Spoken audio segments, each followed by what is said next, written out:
இந்த ஜாதகமும் இதுவும் நீங்கள் கொஞ்சம் முன்னாடி போய் பார்த்தீங்கன்னா நம்மளுடைய தாத்தா பாட்டி அவங்க முன்னோர்கள் எல்லாம் ஜாதகம் பார்த்தாங்கன்னு கேட்டால் ஒருத்தரும் அப்படி பார்த்துருக்க மாட்டாங்க. என்னென்னா காலையில் எந்திரிப்பாங்க, எந்திரிச்சோன்னா முருகா இன்னைக்கு நாளே நல்லா இருக்கணும், படுக்க போகும்போது முருகா அப்படின்னு சொல்லி படுப்பாங்க. இதுதான் சார் அவங்க பண்ணியிருப்பாங்க. பெருசாக அன்னைக்கெல்லாம் டிவியில் வந்து அவங்கெல்லாம் அது எதுவுமே சொல்லலை.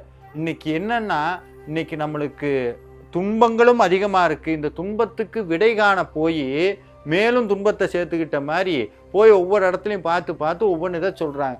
அப்போ இந்த ஜாதகம் சரி இல்லைன்னா என்ன பண்ணுறது, சரியாக இருந்தாலும் சரியா இல்லைனாலும் இறைவன் மேலே பாரத்தை போட்டுட்டு அதுக்கு ஒரு சமயம் நமக்கு ஒரு வழி சொல்லுது. என்னென்னா திருஞான சம்பந்தர் பாண்டிய மன்னனுடைய மனதை மாற்றுவதற்காக கிளம்புறார்.